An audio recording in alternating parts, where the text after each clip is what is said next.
So got the this is the VY fuel tank I've got out, so I'm doing exactly the same process as with the VT. So if you can see down in there, it's not the best, but you can see there's just, yeah, it's horrible looking crap down there.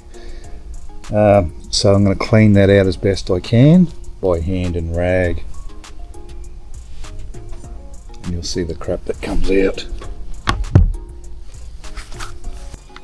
So I've got a good glove on because I'm going to put some kerosene in there as well, and just got these Chucks cloths.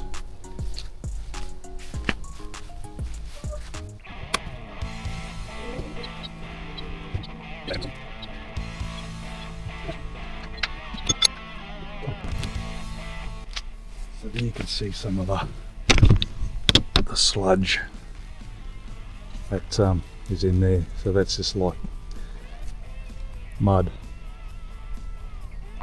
dirt. Okay, so my cleaning method. This is a really hard one. Had a lot of build up, a lot of not just grimy sludge, like I don't know what you could call it, some sort of a paste, but that thick in the other one. This fuel tank had that sludgy shit, and it was rock hard as well.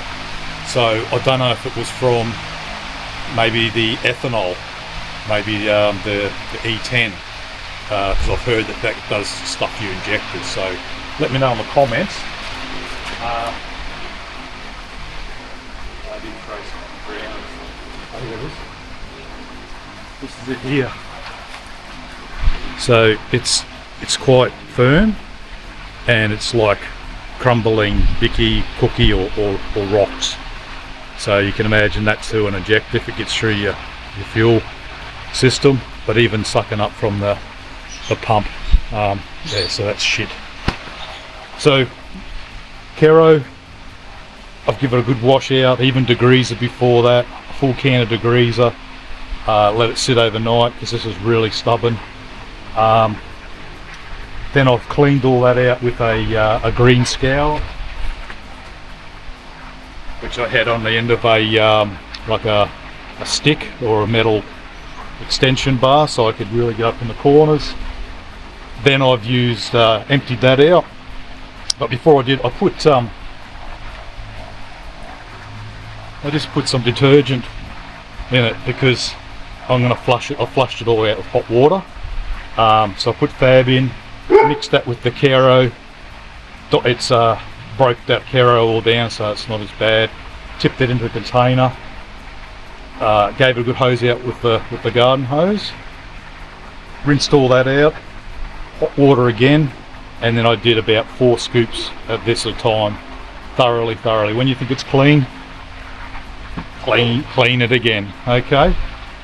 So I've got to the point now where I'm really happy with it. It's taken me probably an hour, if not more.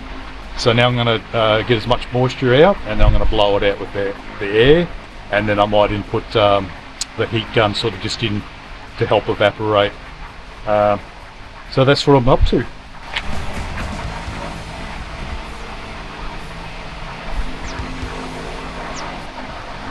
And when I've got the excess water out, guys, you put it on the ground, sort of on your knee. You've got to sort of swirl it around like that, and really got to overflow the amount of water, so all the heavy materials in the ground are trying to bubble out. So this is just now clean water. Obviously you don't want any moisture at all in there. This is the old rubber ring, so I didn't get a new one. Would have been nice to get a new one. I don't know if I should put that back on. It's gonna still do the job. Clean that up, and I'll give you a look inside the tank now.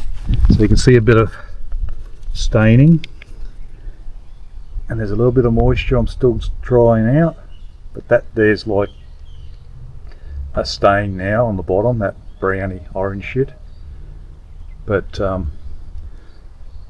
it's a lot better, and I cleaned as far as I could, and you can feel if it's still crap there. Yeah, but wear a glove when you're doing it, guys.